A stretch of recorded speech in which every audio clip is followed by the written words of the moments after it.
Good evening, ladies and gentlemen. Welcome to the Tuesday, January 22nd, 2019 School Committee meeting at 7 p.m. here at Tyngsborough High School. At this time, I call this meeting to order. Remind everyone that these meetings are audio and video recorded. And we'll start with introductions to my left. Sharon Fairbanks. Robert Mullen. Good evening, Julie Costucci. Good evening, Mark Branco, Assistant Superintendent. Hi, Mike Flanagan, Superintendent. Anthony Zarella. Ryan McMahon. Paul Mitchell. Amy Pazurski. Joe Messina, Business Administrator. Sophia Campbell, Student Representative. Thank you. At this time, I'd like to ask everyone to please rise for the pledge of allegiance. I pledge allegiance to the flag of the United States of America and to the republic for which it stands, one nation, under God, indivisible, with liberty and justice for all.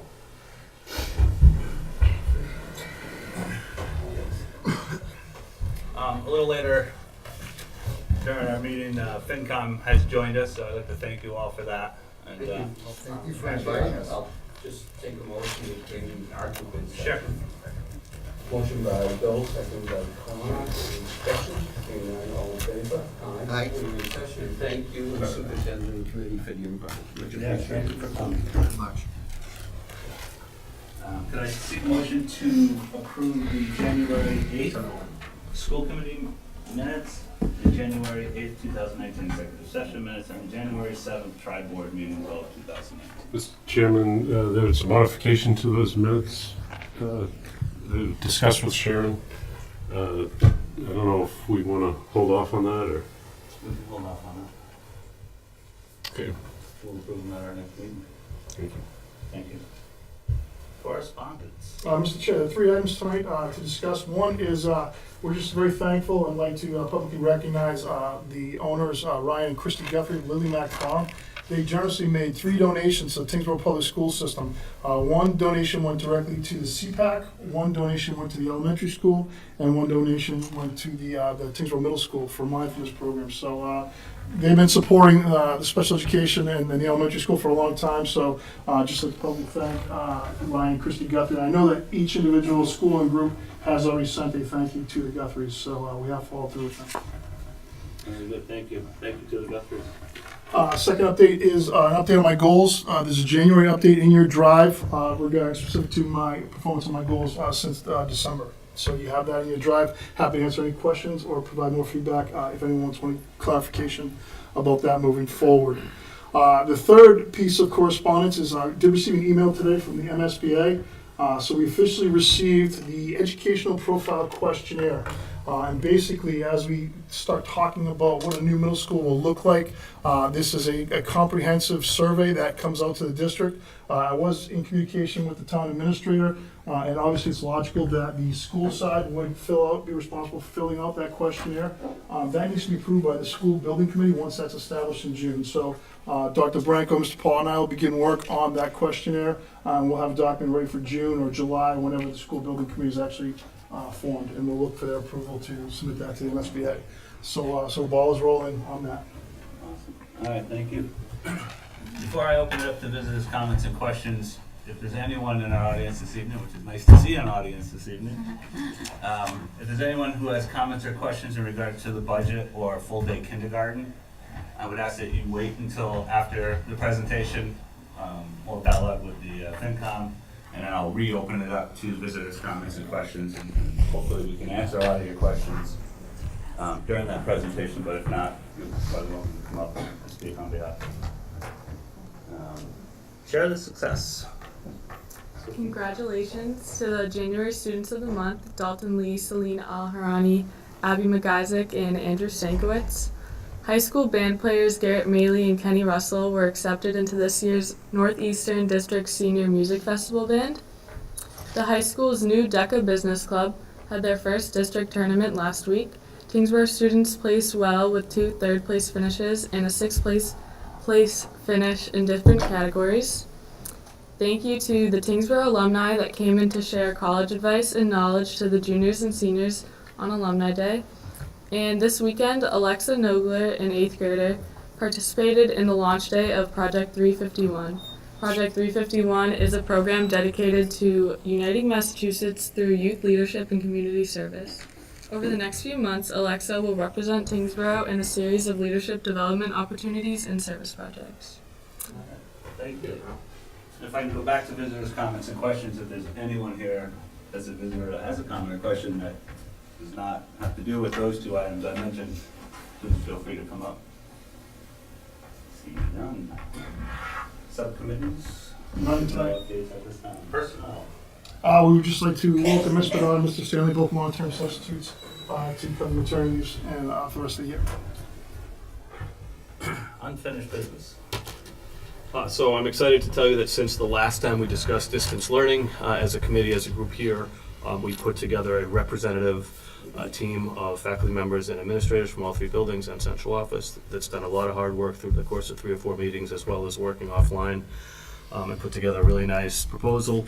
There's a 2-page proposal in your drive for you guys to check out over the next couple of weeks. The TTA has voted and approved and thrown their support behind this. So at this point in time, we ask that you take a look at it over the next couple of weeks. If you have any questions, comments, or anything you need looked at, please shoot me an email or phone call. I'll take a look at it with you.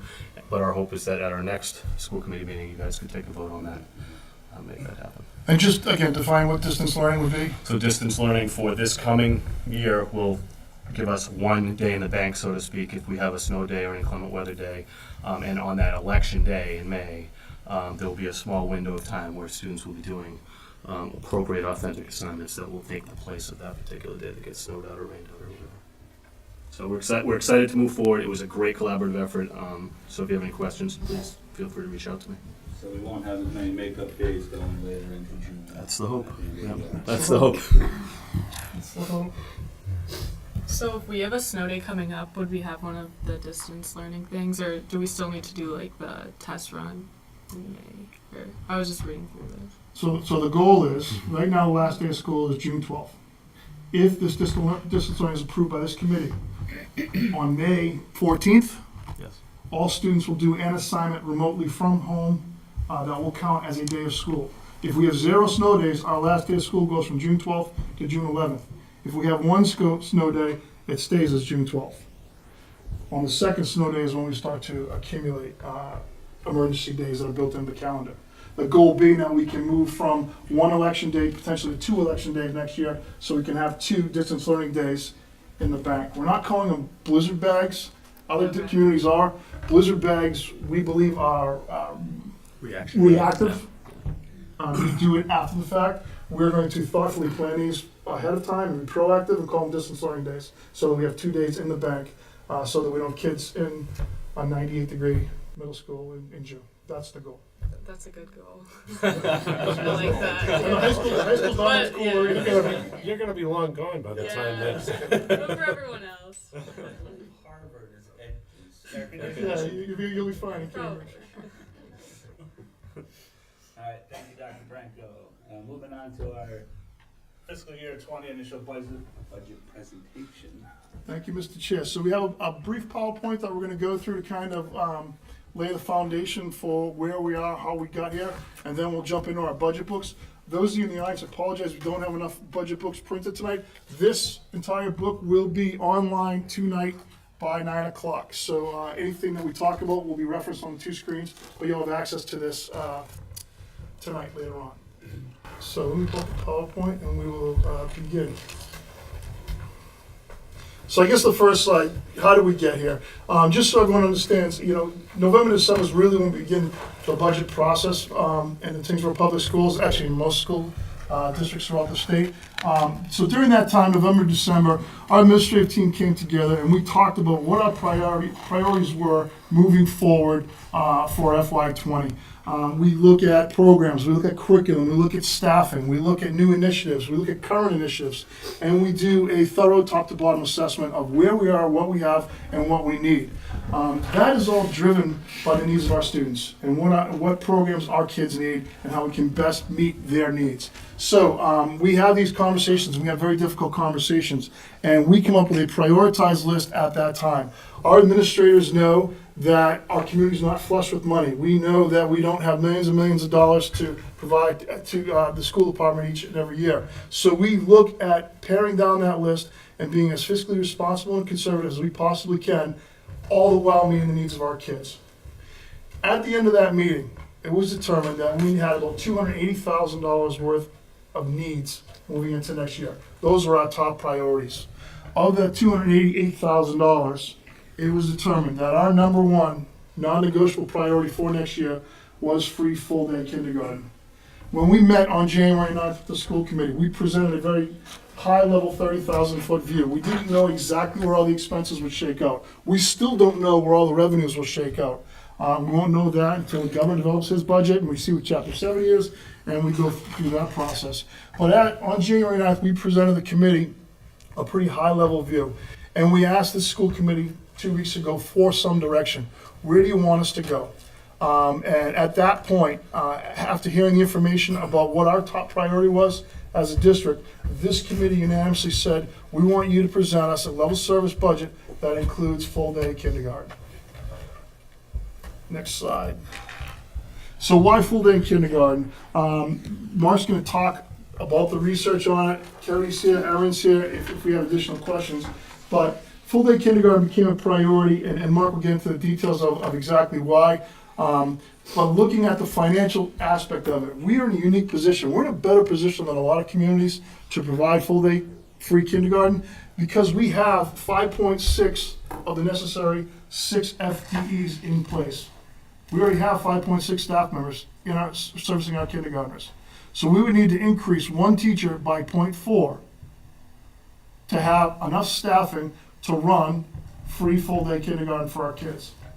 Now, that comes with a cost. To increase that one teacher is about $25,000. Additionally, there's a financial impact to that because currently our kids pay, well, most of our kids pay tuition for full-day kindergarten. We would lose about $175,000 worth of revenue. To offset that revenue, our Chapter 70 funding would increase because now instead of counting a half a head per kid, we would count a full head per kid because they're in full-day kindergarten. So we're assuming that, or estimating that to be about $70,000. We wouldn't realize that to FY21. That wouldn't be for FY20. We wouldn't realize that new money till FY21 because Chapter 70 they report in October 1 enrollment. So that being said, you can do the math. The bottom line to the budget is $25,000 for the teacher plus $175,000 loss in revenue, less the FY21 revenue that we received from the state. It's about $130,000 to move to full-day kindergarten. To us, when you hear the research behind why we want to make this move, this is $130,000 that we need to prioritize and spend. So at this point, I'm going to let Dr. Branco speak to some of the research behind why free full-day kindergarten. So when you take a look at this enrollment map that the state has put out, it'll be easier to see when you go onto the website, but one of the things that sticks out that's very staggering to us is how we fall into the small minority of communities across the state that either have just an optional pay program for full day or the ones that have no full day, and that's only, if you look at that map, there's only 2 overall. So this has been a growing trend over time in Massachusetts, and we're going to talk for a minute here about why the trend has gone in this direction, what the expectations for our children are coming into kindergarten and exiting kindergarten, and why we think this is such an important move for us at this particular time. We know that this is a critical time between birth and 3rd grade. All of the research talks about learning to read and then reading to learn, and that flip happens somewhere around that 3rd grade time period. The expectation nowadays, and Ms. Kavanaugh can speak to this pretty well, is that these children are truly expected to be reading on a grade level by the time they finish kindergarten. And so that is a really tough charge when we have half of our population in a half-day program and half of our population in a full-day program. And we're doing a real disservice to half of our population by not giving them that level playing field. The increases in student achievement over time, particularly in those first 2, 3, 4 years, when they hit 1st, 2nd, and 3rd grade, are inarguable when you look at the research. Happier and healthier children, it gives us an opportunity to let kids grow socially and emotionally in a way that they haven't been able to do that in the halftime, where they get kind of a condensed version of that experience.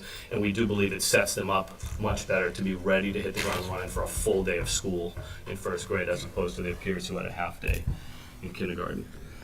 The investment in the quality of the education over time is pretty staggering too, almost a 3-to-1 savings, because I'll show you some local and state data around how our students in full day are outperforming their peers in half day when it comes to math and English and reading as well.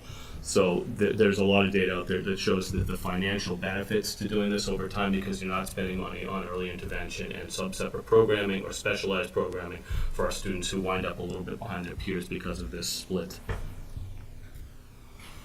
So this top bullet on this next slide, I think, is the one that jumps out to me. Most importantly, that 96% of the children statewide that are enrolled in kindergarten were enrolled in a full-day program. Our kids are in a 4% group. That is an incredibly tiny amount of children statewide. And we feel like we have to make that change right now. It's continued to trend in this direction. That 96% has continued to grow. The 4% has continued to shrink, and we've continued to sit there in that 4%. So we need to make sure that we're offering our half-day students the same opportunities as their peers, not only in the district, but across the entire Commonwealth, to make sure that we're maintaining competitiveness. Over the past 4 years, our trends in Tyngsborough show that about 50% have been enrolled. And so there are a lot of reasons behind that data, but the reality is that only half of our students are getting the opportunity to be part of a full-day program. The next few bullets are going to speak to the data around the education impacts, and these are all local numbers recent. So over the past 4 years, 60% of our first graders who qualified for Title I reading services came out of a half-day program. Over the past 4 years, 23% of our grade 1 students who qualified for reading services attended full day. So a massive difference in percentages of kids who needed intervention when they came out of a half-day program versus full day. Statistically, if you look at our math benchmark, it's pretty staggering as well. Over the past 2 years, 16% of our half-day students scored below the end-of-year benchmark, and over the past 2 years, only 8%. That was the case. So the last bullet is the one that hits me really hard as someone looking at teaching and learning in the district and making sure our kids are entering first grade competitively, not only locally, but statewide as well, is that half-day students are 3 times more likely to be in the need for reading intervention and 2 times more likely for math intervention than their peers coming out of full day. So I really do believe that this is wholeheartedly the time and the right opportunity to do this work. So in addition to the statistics you just heard there, I know that if you go on the elementary school webpage, we have a dedicated kindergarten information budget, and that goes a little bit deeper, and that speaks to some of the research, quantitative research that's out there. And our goal is to continue to build that page with more information. In terms of looking for quantitative studies that support it, there are several. It's hard to narrow it down because each study looks specifically at the demographics of different communities, and it's hard to know what resources and supports and programs in the demographics of the community are to really compare it to what Tyngsborough is.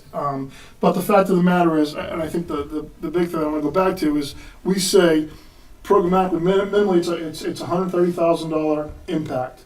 Well, Chapter 70 might be more than the $70,000 that we targeted. That's our hope. Additionally, you also heard that over time, our kids may need less interventions. So that also potentially is a cost savings to the district in the long run. Bottom line is, our kids will be better prepared.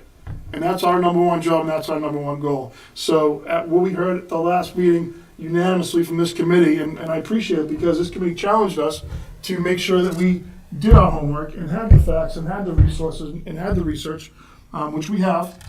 But this committee fully supports full-day kindergarten moving forward, or did last week. We need to make some more decisions and determinations based on where we are at the budget. But this budget you're going to see tonight, this book you're going to see tonight, does include full-day kindergarten. So that being said, we'll keep moving in our presentation here. So let's talk a little bit about the budget book. What you're going to see in this budget book and some of the highlights we're going to talk about. I think it's going to jump right off the page. You're going to see a significant increase in our special education tuition line, over $700,000. And again, that's mandated costs to the district that are essentially uncontrollable. You're going to see our salary line increase by about $156,000, or 0.91%. The reason it goes up minimally is because the number of staff we've reduced in the past year and what we're proposing to do moving forward. Additionally, you'll see in expense highlights that this does include a free full-day kindergarten program. Some of the revenue highlights you'll see. you will see a circuit breaker increase of approximately $125,000, and you'll also see a loss of revenue for kindergarten and preschool, which Mr. Messina will talk about when we get there in the book. So $700,000, the number that jumps off the page on the last slide. I just want to provide a little context to that. Last year, as we were preparing our budget, we projected that we'd have 20 students out of district. This year, at this time, we're projecting 24 students out of district. So you can see we projected 20, we're at 24 now. We're projecting 24 for next year. That number, again, may change. It's a moving target. We don't make widgets. We educate kids. So our budget is a living, breathing thing that expands and contracts based on the needs of our students. When we went into this school year, we budgeted $287,000 for students that would need 365-day tuitions. You can see next year, we minimally need to budget $857,980. And that's again on January 22nd, 2019. That number could change by July 1. Our total enrollment, just to give you some historical perspective, 10 years ago we had 15 students out of district. 5 years ago we had 17 students. We're currently at 24 students out of district. So I think one of the things that we're seeing across the state, not just in Tyngsborough, is not necessarily a spike in number of students identified as having special needs, but certainly the level of need that some of our students need. So that's a significant change that impacts the budget, and that we need to prepare for and plan and do everything we can to meet the needs of all of our kids. So those are some of the highlights you'll see in this budget book, and I'll point them out as we go. So again, 2 weeks ago, we presented very high level to this committee and said, please give us some direction. And at that time, the direction was, let's see what level service looks like, meeting the needs of all our learners, and include free full-day kindergarten. As this committee thinks about reconciling a number from our original ask, unless we get the original ask, decisions need to be made about staffing, program, and resources. So again, this is a first run, first pass, initial budget presentation. It's a jumping off point for the school committee. So that being said, we can go through the book. The plan is I will talk briefly about and highlight some of the expenses. Joe will talk briefly about some of the revenues. All the information is in this book. We're happy to answer any questions about it. But if we start on page 7,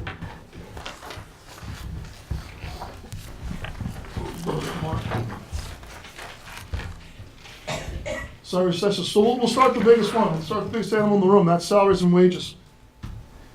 Go down to the bottom, just so you can see that bottom part of that, if you can. Okay, perfect. So you can see right there, FY19. Our originally approved FY19 budget was for $17,219,000, and that accounted for 254 staff members. You can see FY19, our actual number is 248.6 staff members. So we budgeted 254, we are actually at 248.6.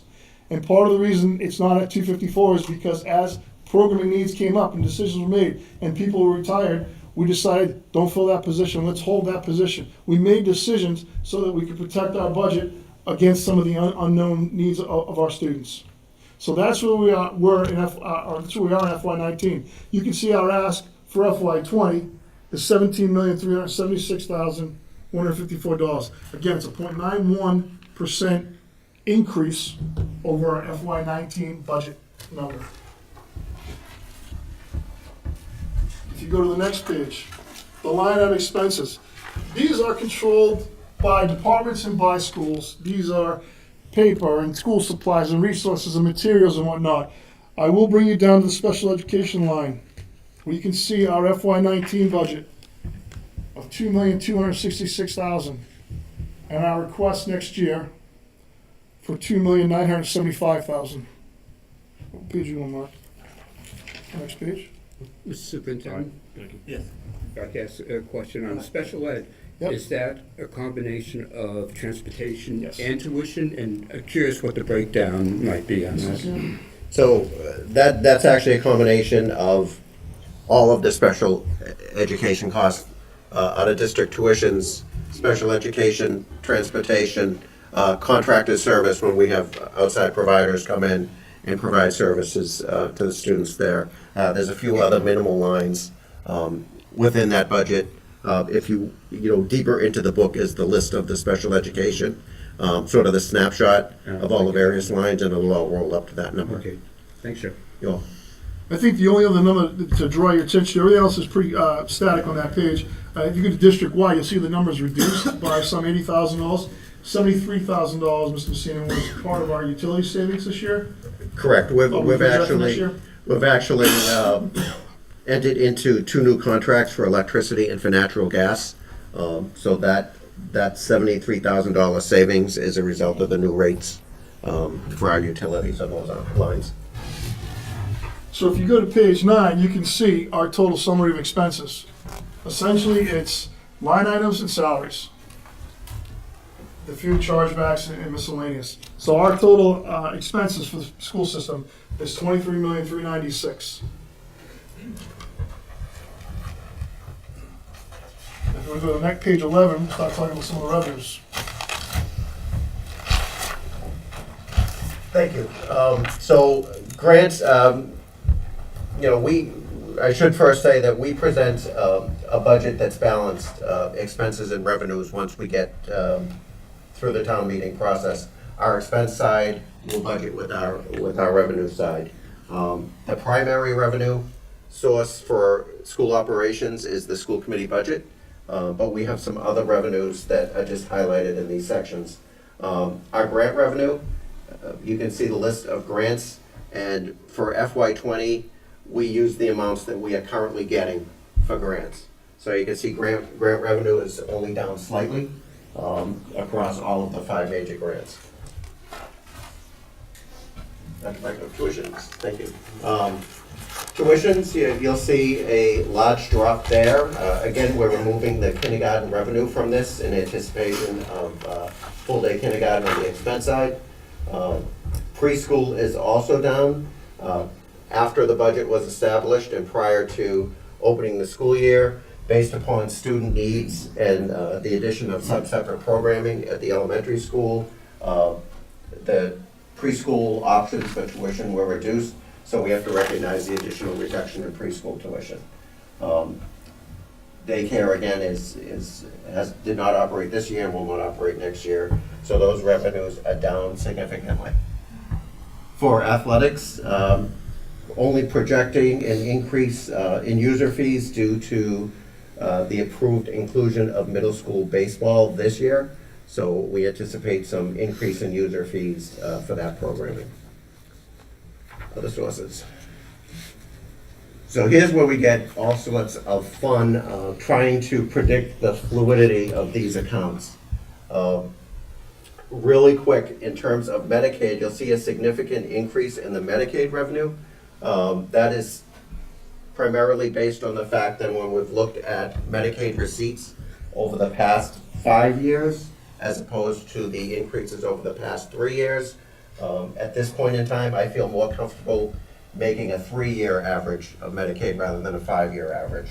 So that brings our Medicaid reimbursements up by some 40,000. School choice, that is always a target of trying to withhold the receipts we get for school choice this year whole to go forward into next year's operations. It's very dangerous due to the fluidity of school choice revenue to base a budget on revenues you don't have. So ideally, we always try to keep a portion of school choice primarily in full, but at very least a portion of this year's receipts to use towards next year's budget. Down slightly, but we're hoping that will be our balance of school choice at the end of the school year. Student parking, we project level. The lease at the Lakeview School, that is a small decrease, and that is due to the fact that our tenant there has taken on the custodial duties, and prior we were invoicing them for an additional half-time custodian. The lease called for 1.5. They asked for 2. We billed them for the half custodian, but now effective July 1 of this year, they have taken both custodians on in full. So that's an expense that we don't have to carry. Small revenue loss due to that. Circuit breaker, you're going to see a substantial increase there. It is our hope that based upon the jump in special education is not a jump from July 1 of 2018 to July 1 of 2019. That's $700,000 increase in next year's budget. We're already experiencing those costs and tuitions this year. We always talk about the extraordinary relief or pothole money that the state offers for school districts that encounter some of these items mid-year. It is our hope that we'll get some $120,000 in pothole money that we'll be able to use as a revenue source for next year's budget. The last revenue source on short of the school committee budget is seeing a small amount of receipts for school choice received next year needed to present the budget we have today. And that would be $30,000 of next year's receipts. It's a small amount, but at this point, a number that we feel comfortable to match with our initial presentation for expenses. So short of the school committee budget, all revenues rolled up is a almost $2.3 million revenue sources short of the school committee budget. So for members of the Finance Committee, you'll see on pages 15 through 24 to 23 are the actual cost center revenue expense sheets for you. So all the information you need is there. Page 25 and 26 is what you're probably used to seeing. That's our 2-page budget roll-up. This is everything we just talked about on 2 pages. Expenses and revenues, right down to the school committee request. Which at the very bottom, you'll see. And I'd like to go just now mark to page 28 to talk about how we got to the school committee request. So to go through this line by line, the original work that was done in November, December, we talked about some $288,000 in identified needs for next year. 51,000 of that we're looking to take right off the top, and that was going to be for a 0.6 school psychologist on this campus. Additional costs in that include increased funding for occupational therapy, increased funding for additional related services, as well as kindergarten.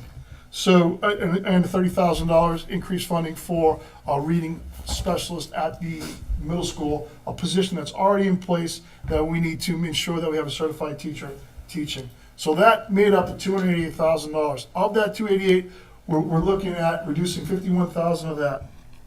Additionally, we're looking at reducing a .8 quota position. We're looking at not filling or reducing a $90,000 administrative position. That's here at the high school, director of counseling, that we didn't fill last March when we had an administrator retire. We reassigned an administrator and we left that position unfilled, so we're looking to cut that. Because we have increased students potentially going out of district, that will enable us to reduce 2 special ed teaching positions in the district. We also are looking at potentially reducing a technology support position as we move to a BYOD here initiative here at the high school. Almost every kid in this school, every student in the school owns their own device, so the need for technology support isn't necessarily there. And that also assumes a $100,000 Valley credit. So Valley Collaborative is our special education, regional special education collaborative. Each year, the past 2 years, we've received almost $100,000 of credit from them. It's really hard to pigeonhole a ballpark what that number will be each year. But given the fact that that's where it's been the last 2 years, we want to assume that just to achieve as conservative a budget request as possible for the school committee. Mr. Superintendent? Yes. Has that gone into the special ed reserve account? So part of it has. So what we did last year to balance the budget, we Right. took $60,000 of it to balance our budget, and the understanding with the town administrators, anything above and beyond that would go into the special ed stabilization account. So as we move forward this year, if we're assuming $100,000 for the budget, there won't be anything to go in, or anything above $100,000 to go in. But it's given the extraordinary circumstances of where we are with the out-of-district tuitions, that's certainly something that we need to consider. So those are some of the adjustments we made, again, to be responsible. and not just roll over the budget with what we have and really look at the needs of our students. That coupled with just a breakdown of full-day kindergarten brings us down to our total expenditures of $23 million, less our total revenue of $22.4, puts the request at $913,551, less $100,000 Valley credit, puts the initial school committee request at $813,551. So just to keep going, just to get through the book, you'll see additional backup supporting information about kindergarten. And if you go to the very last page, I think it's something that, go up a little bit more, Mark. Right there is good. Fiscal year 18, we have 263.6 employees in the Tyngsborough Public Schools.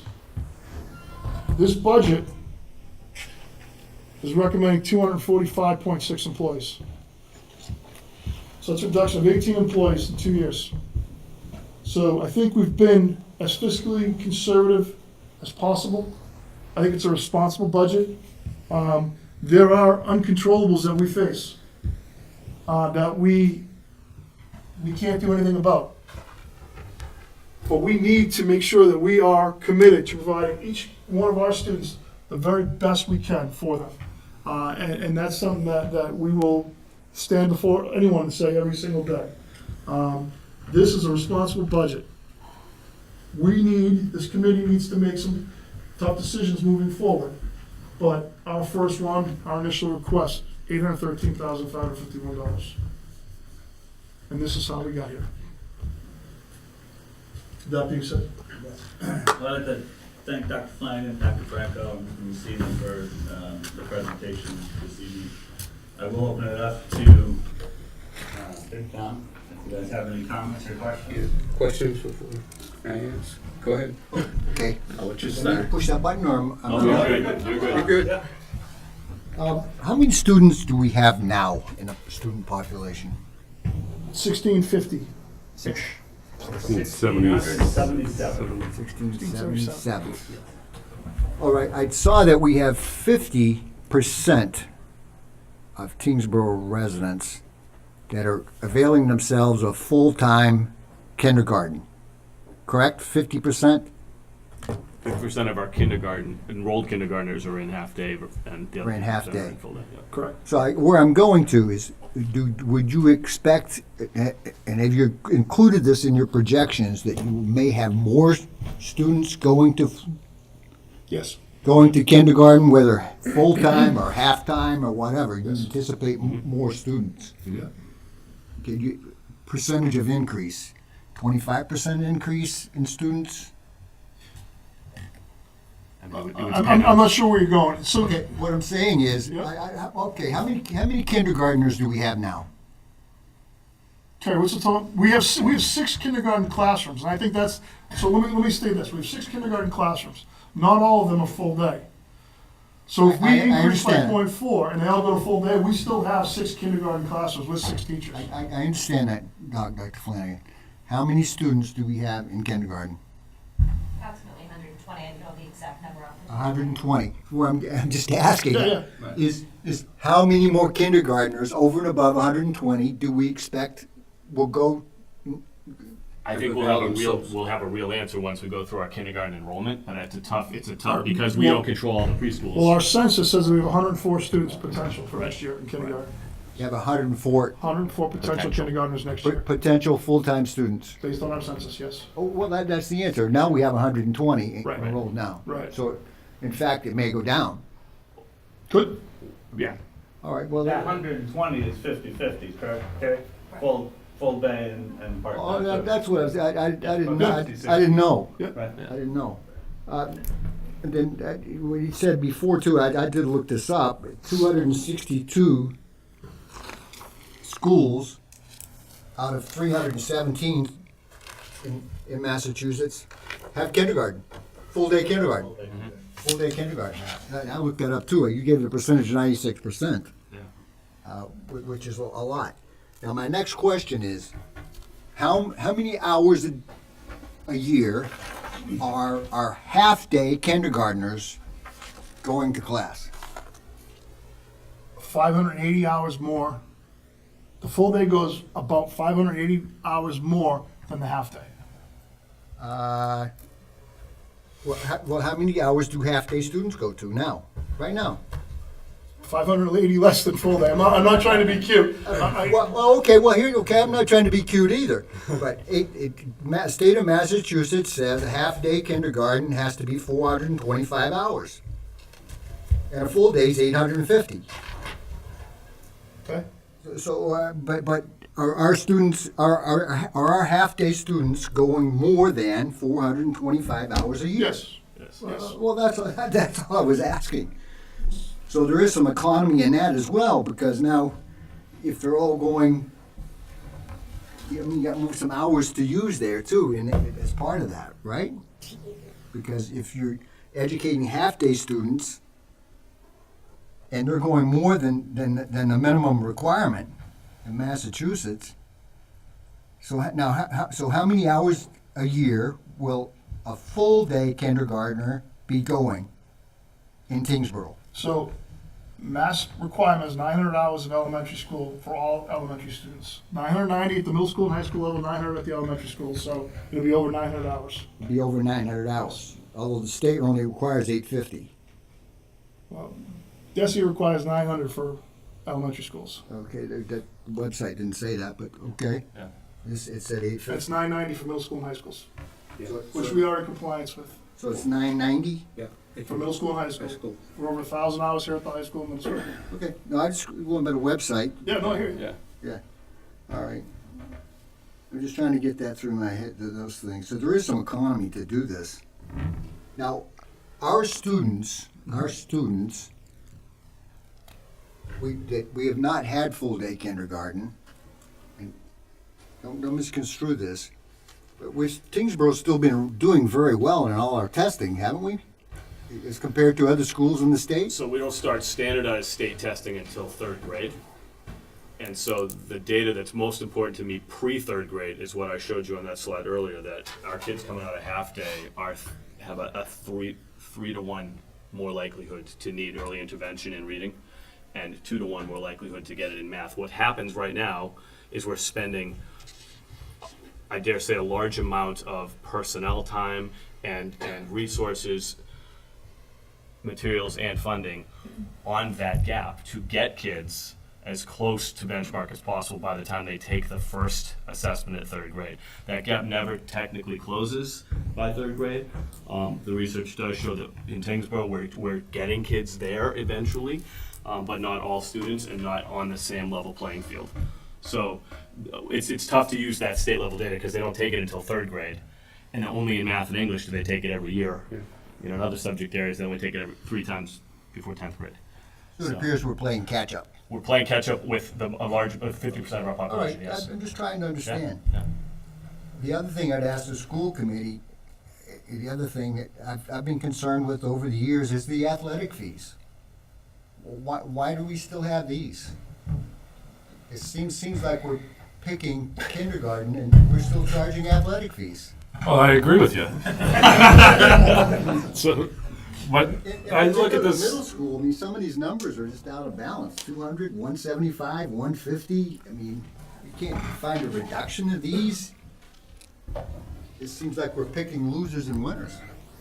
Well, I can almost say it's been a dozen-year kind of proposition, because I chaired the original. I was on the community in 2001. Yes. Right now, Yeah, we talked about bringing user fees to this community. Yeah. And at that point, it was a nominal fee, and then it went up to an astronomical fee. Yeah.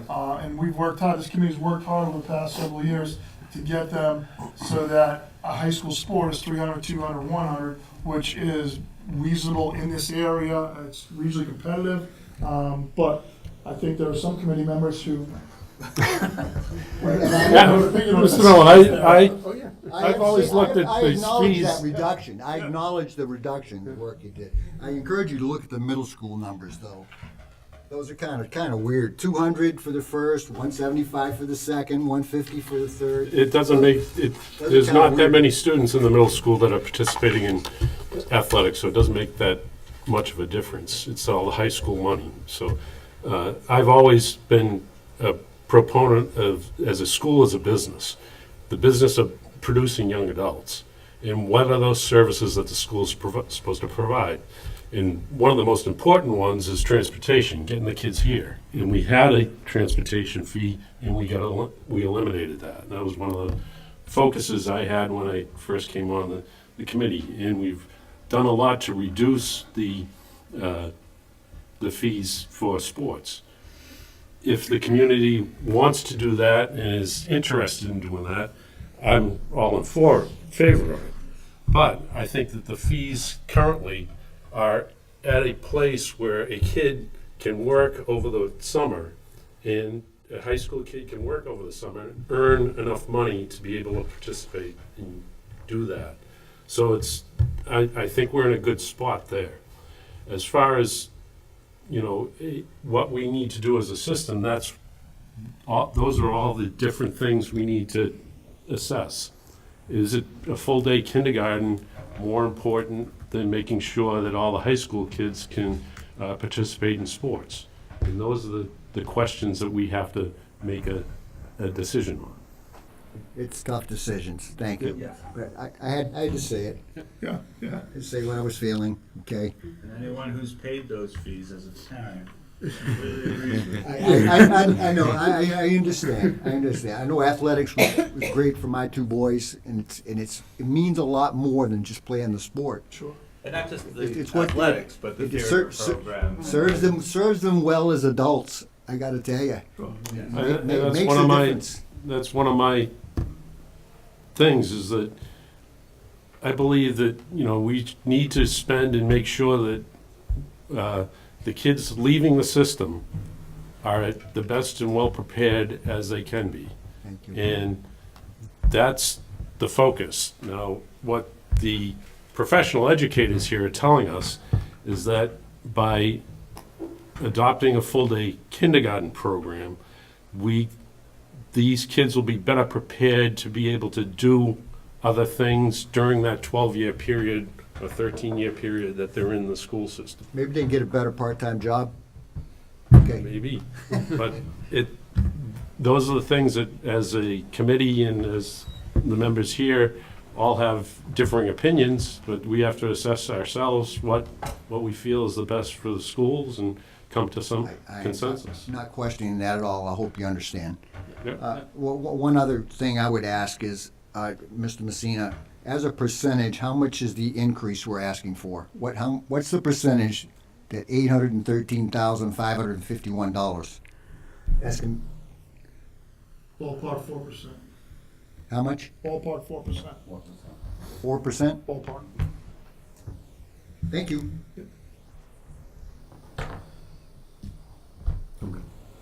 Right.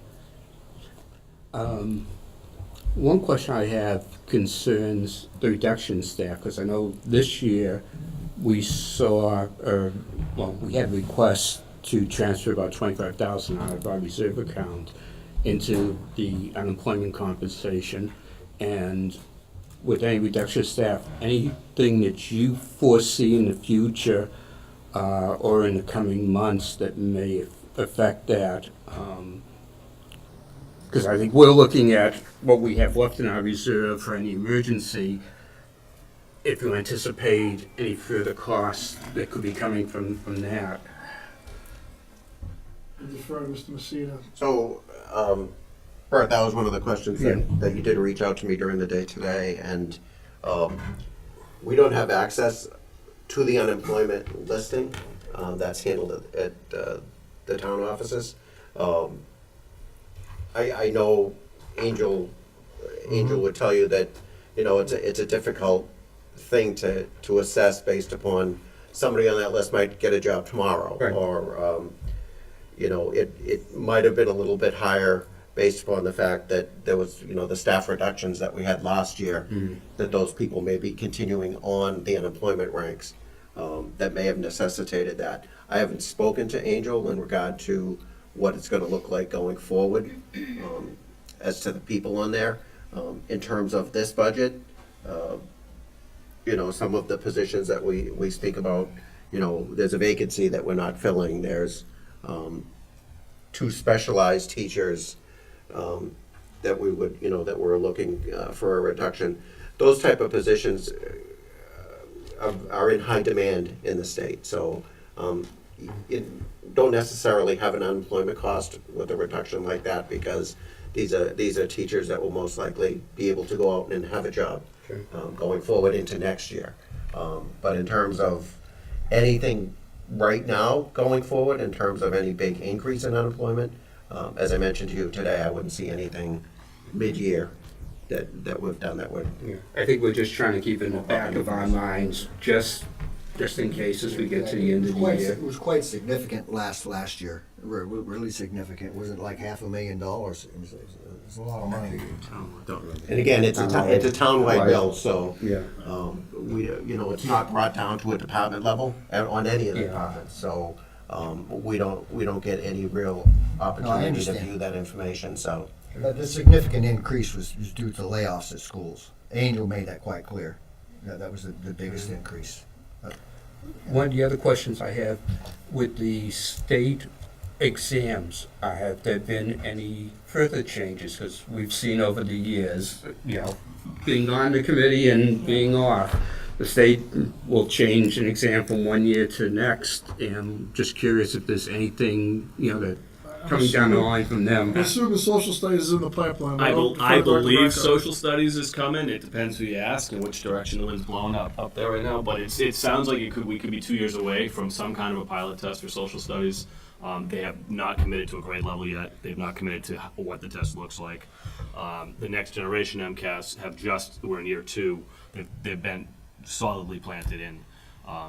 And we are prepared for that. Our curriculum's aligning with it. We're supporting the budget that will support their ability to give those tests and prepare for them. Probably social studies, and again, every time I go to a state level meeting, something changes on that. So, But another point to your question is they've specifically changed Mass Core now. Computer literacy is now a graduation requirement. So we need to look at what our computer literacy program here is at the high school and the middle school, and really talk about what that is going to do. And again, that's another potential unfunded mandate coming from the state, where they say, kids need to have this to graduate. Staff it. there's a big There's no push more for money computer coming, but science. staff it. Yeah. So, we'll look at that internally and make the necessary adjustments. When will the next high school accreditation be coming up?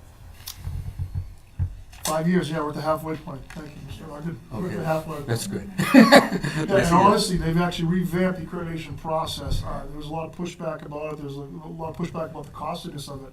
So it's a really revamped, modified process. They scaled it back significantly, which is a good thing. For small communities where $35,000 to host 5 people to come to your school for a week and assess everything it's important to be reflective, but that's almost a teacher in a district. That's a lot of money. It's a lot of money. So we're And time and appreciative. expense, Absolutely. Yeah. So appreciative that NEASC has scaled that back. One of the other questions I had on the busing cost. Has the busing contract stayed level? We're looking at in potential increases? So we are in, this current year is year 2 of 3 that we're in a fixed rate. We do have 2 option years coming up, so next year will be the last year. FY21 would be our first option year. That shows an increase. We have the ability with state law to negotiate with D-Bus to request a lower rate on that option year, or the committee could choose just to go out to bid, reject the 2 option years and go out to bid.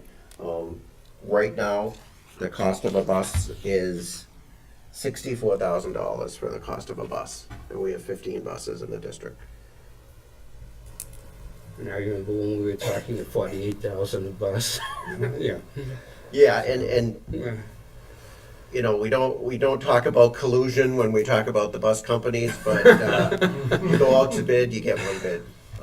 I think most, how few bus companies there are in the state are very happy to stay in their own districts, and there's no company willing to come in and take on 15 new leases to get the business. I mean, they seem very happy to. And we've had D-Bus for as long as I And D-Bus is a great partner. I'm not by any means saying that they're doing any sort of inflating of costs based upon that. As a matter of fact, when we went out to bid, their bid was higher than what we're currently paying. So they actually negotiated it down probably about a 2% cut off of what they went out to bid on. And they're under no obligation to do that. So, we've worked very well with T-Bus in the time I've been here. Yeah, they've been very good. I do want to congratulate you on getting on the MSBA list. I remember the first year when we, basically myself and Signed a lot of those SOIs. yes, as well as taking a whole group of them through the middle school. We thought we were going to get it that first year, and unfortunately, it's taken a lot longer. But I'm glad to finally see that on. And also, it appears, at least on a state level, there seems to be a little more generated regarding the health insurance and the special ed costs. And having come in '94, first time as a school committee member in another community, the formula didn't work from year one. It still doesn't work. And I know we had the tri-board Monday, and certainly I'll voice my concerns. I know you guys will too. I think we have to really hit our legislators hard on that. We really need to see that kind of relief, not just in Chapter 70, but in local aid, overall. Any other questions? No, I was saying, in that regard, though, I'd encourage the committee, administration, to keep talking to the state, because they have talked about prioritizing low-performing communities.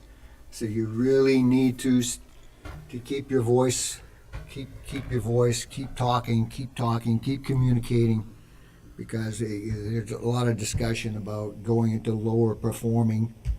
And that's one of the things they say has not worked well from 1993-94, is that lower performing school systems are even lower performing. So you really got to be the squeaky wheel. Yeah. I think having the 4 high schools in our town also puts us at a real disadvantage. Yeah. It does, and we've done very well getting grants in Tyngsborough as a town. And after a while, that gets noticed as well. And so. Anything further, guys? If not, I'll take a motion to adjourn. And Anyone from our committee? matter of fact, do you have a question? My apologies. Yes. Hearing none. If I could, while you guys are still in session, ask any visitors if they have any comments or questions in regards to anything that we discussed, for either us or FinCom while they're here. Please feel free to come up at this Just time. go to the podium, introduce yourself and where you're from, and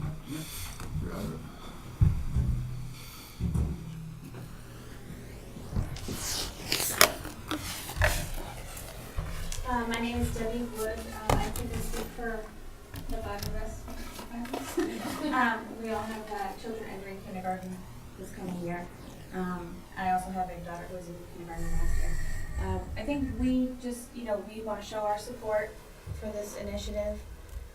We don't think $130,000, and we think that's conservative numbers, what we've seen from the proposed budget. We don't think that's, too much to ask for this, for our children. My older daughter, she's in special education, and she did go full day last year, and I can't even imagine where she would be if she had gone half day. I was advised, by my pediatrician that she needs to go full day. I think I'm kind of rambling. We also had questions about the bus specifically.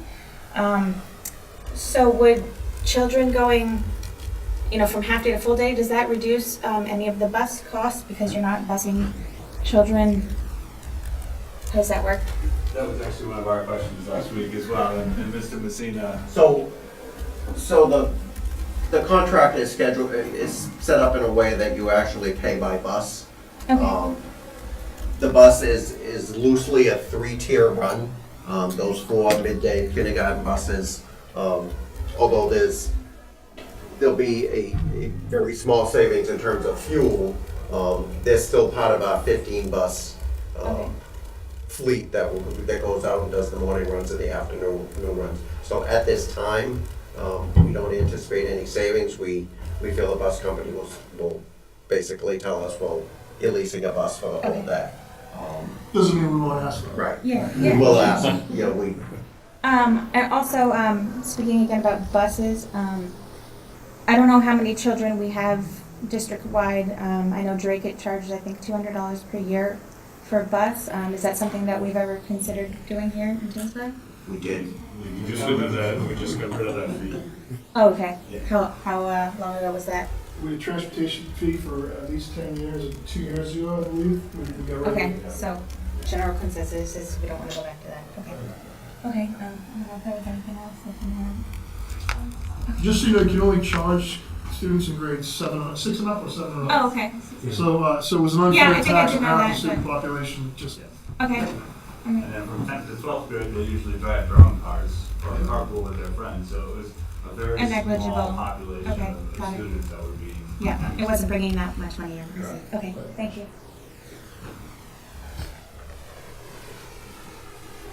Hi, my name is Carol Bergantino. I'm a resident of Tyngsborough. I've lived here for about 5 years. I moved here when we had our first baby because I like the look of the school system and we found a house we fell in love with. I've read the research. I've read all the stuff that you guys have put out. I've done my own research, and I fully support full-day kindergarten. I think, as you said, that's the way that things are going, and I would like my kids to be in this school system, and I would like this school system to be continuing to lead and continuing to put out great kids. So I just wanted to voice my support for the all-day kindergarten. And I think that we speak for a lot of the parents in Tyngsborough. We can brag about something again too, was recently accepted to Harvard. And a full day. And a full day.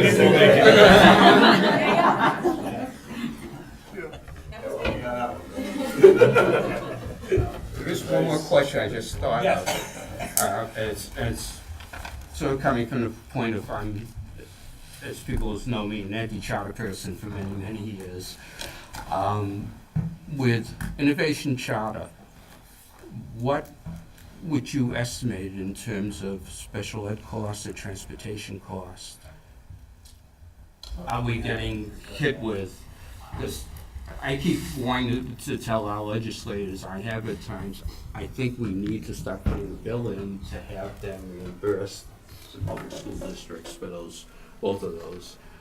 So I think the biggest cost in terms of what we bear for the charter school is the amount of early release days they have. I believe most Wednesdays are professional development early release days. That adds about $12,000 to our budget for those additional buses to run the charter school kids home midday when we don't have an early release day schedule. They haven't really come to us too much for any sort of special education testing or anything like that.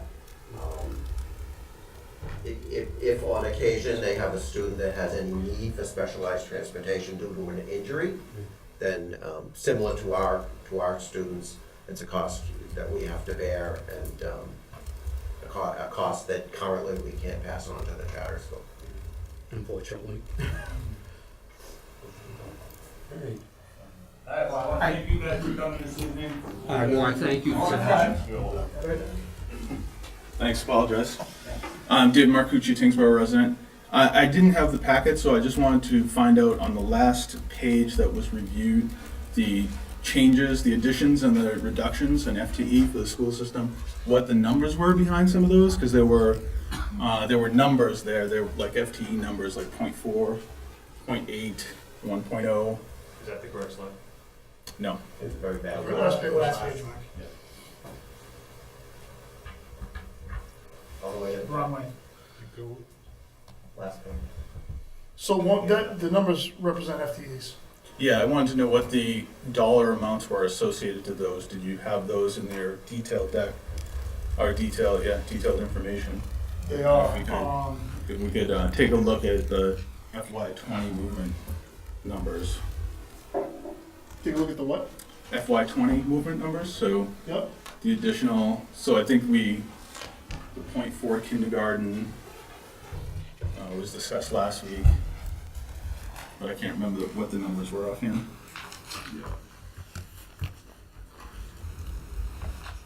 Joe, do you have that? I think if you go to. Oh, the .4 kindergarten, we ballparked at $25,000. Right. The .4 OT was $32,000, so we ballparked that. The administrator was $90,000. The 2 sped teachers was approximately $142,000. The technology was $46,000, and the coder was approximately $43,000. And again, spitballing off the top of my head, but that's in the ballpark. Those are about the numbers, okay. So, last week I saw that the .4 OT addition was in there. And in full disclosure, the town only has one coder, happens to be my wife. So, when we saw the .4 OT in there last week, we started thinking about what was changing and what was happening. Mm-hmm. And so I just wanted to bring it to the attention of the school committee that occupational therapy, what OT stands for, is a allied health profession. It's a little different than education. In fact, it's not OT, it's OTR. It's a subtle difference, but it's indicative of the difference between the two. And the cost of, I'm surprised that the .4 OT would be estimated at $32,000, because if you look at the average salaries of an occupational therapy, registered occupational therapy versus the certified occupational therapy assistant. Certified occupational therapy assistants, much like speech therapy assistants, much less expensive. But in the occupational therapy field, the difference between the work that can be done by a registered occupational therapist and a certified occupational therapist is not that much. Mostly it's testing. That's typically what is talked about. And we assumed that the .4 increase was an increase because of a need of testing. However, my wife became a certified occupational therapy assistant and chose not to be a registered occupational therapist because she actually enjoys servicing students and doing therapy and less of the testing aspect of it. So that testing, that service work that she does as part of the .8 is not going away. That's still going to have to be done by someone. And adding back, so that's 16 hours a week, right? That, well, it's not quite because the school day is not 8 hours, sorry.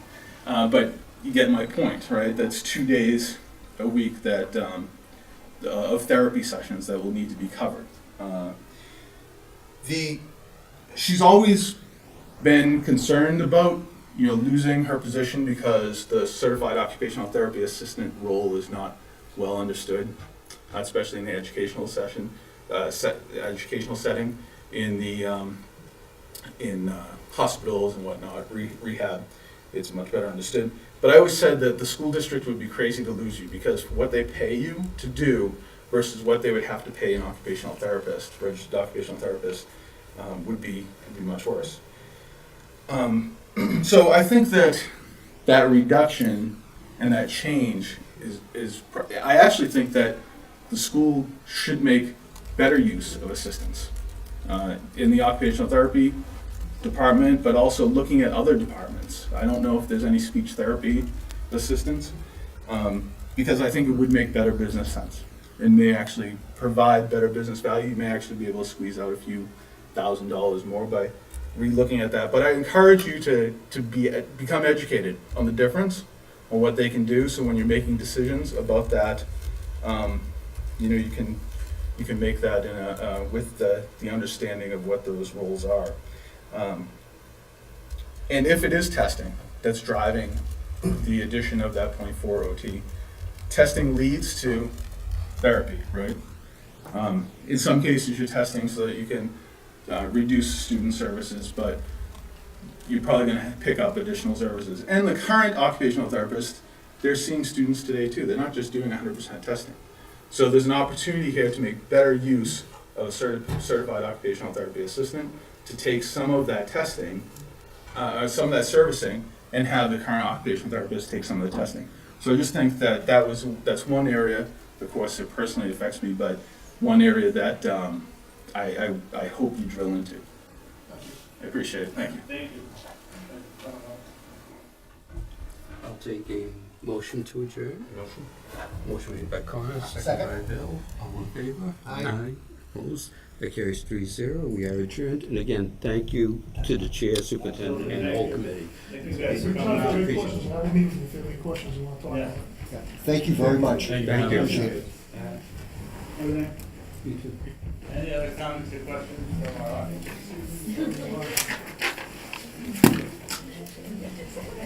Mr. Chair, just a point for the committee, we, CRO was presenting, this budget on Thursday to, Matt Hanson and Angela Wilson, the town hall. So just so you have that information, we'll be sharing this on Thursday. Under new business, upcoming meeting schedule. So, we have two options. We do whatever you want. Right now, I think it's most logical to cancel the second February meeting. If we don't cancel the second February meeting, we will be adjusting our schedule throughout March and April, and we'll be off our first and third Tuesday. So, the simple answer is cancel that meeting and see where we are, and if we need to have a work session or anything at that point. And the reason for that is February vacation. February vacation. It falls right in the middle of it. Anyone like to make a motion to cancel that? We just need a sign I'll on. make the motion to cancel. Second. Any further discussion? Hearing none. All those in favor? Aye. Opposed? But note that we will, if needed for the budget, for the Correct. the work session. The budget work sessions if needed. The work session doesn't need to be Should be posted publicly. Posted. posted. We may need a single signer to come in at some point, Mr. Messina, but we're good. Okay. We won't need a single signer. Let more bills and vacation with you. We'll resume our regular scheduled meetings in March. So, we can move on to finance. Mr. Messina. Thank you, Mr. Chair. Looks like Dr. Branco has stopped the bill packages over there. Sorry. But, I was distracted by the budget conversation. there are 13 bill warrants being passed around the table. In your drive is the list of warrant numbers, accounts, and amounts for those 13. For signing of payroll, we will leave that at our next meeting in February. We'll do some catch up on that. In your drive is the December financial package, and again, that is the school committee budget as of the end of December, list of the balances of the revolving accounts, as well as the detailed list of the student activity account. And I will leave the January 1st enrollment for the chair. All right. Tyngsborough Elementary School, 804. Tyngsborough Middle School, 368. Tyngsborough High School, 482. Our audit district is 23 for a total of 1,677 students. That is it. School committee discussion, we will start with Ms. Reddick. I'm all set, thank you. I actually do have two questions. Last week when we started talking about the full day kindergarten, they had stated that you might have questions as you started thinking about it. And two of my questions have to do with right now, you know, you're saying you're just adding a point for a person to cover the full day. So what would that change the ratios that the children to teacher have? I think I had emailed somebody about it, but I'm just curious, are we, you know, because we're doing full day now, is the ratio going to be higher of student to children? Because I know how important that is for kindergarten students. So it's something you might have to look into, I don't know. The simple math behind it is there are 104 kids in the census, Yeah. divided by 6 teachers. Is that 17? About 17 kids per grade. And what is it, do you know what it currently? And what is it now, Kerry? Slightly higher than that. Slightly higher than that. Currently enrolled is higher than 104, Okay. but we anticipate that 104 going up. Okay. That's been the trend over the last 6 to 10 years. I think it's something to just be Sure. be aware of because it's important for kindergarten students to be in a lower ratio. I think that's what the recommendation is, but it's definitely something to be aware of going forward. And then the second one is there training put in or being talked about and put in place, because it's going to be transitioning for the teachers going from half day to full day. It's a different type of teaching style. And that's something to be aware of too, is that, you know. Yeah. Oh, you have some thoughts? Yeah. So we're fortunate that most of our kindergarten staff has actually taught both half and full day. So they are used to that model. But yes, there's going to be professional development built in for them just around structuring the day because it is going to look different. But 5 out of the 6 current teachers have taught both full and half day in previous years. So. Yeah, I think the most important thing is to make sure it continues to be a quality program. Thank you. I'm good, thank you. I'm all set. I'm all set, thank you, sir. Okay, thanks. On February 1st, the Scholarship Trust is doing their annual trivia night. And I've been asked if there's interest in a school committee team. If not, that's fine with me. I'm on the winning team the last 2 out of 3 years, so I want to make sure. So you're not putting yourself on the school committee team, is that what? Yeah. Well, Can we take Sylvie? well, that's the other thing. There's also, Mr. Ogden, there's also opportunities for students to participate in this. And I'd like to sponsor a student team, and if it's $10 per student for students to a team, so I'll sponsor one team, and if you can't participate. I'll sponsor another. I will spread the word and start recruiting. Well, what's the team for? I'm sorry, I missed it. The Scholarship Trust is doing their trivia night. Oh, trivia. So it's always a fun time. The community gets together. They're also serving pizza. It's at the Sportsman's Club, so you can have a beer too. So I encourage Our students. I encourage some of the younger members of the community to come and join, participate too. All right, thank you. I just want to thank everybody for coming out tonight. It's nice to actually have citizens show up. Come on more often. You know, it's fun here.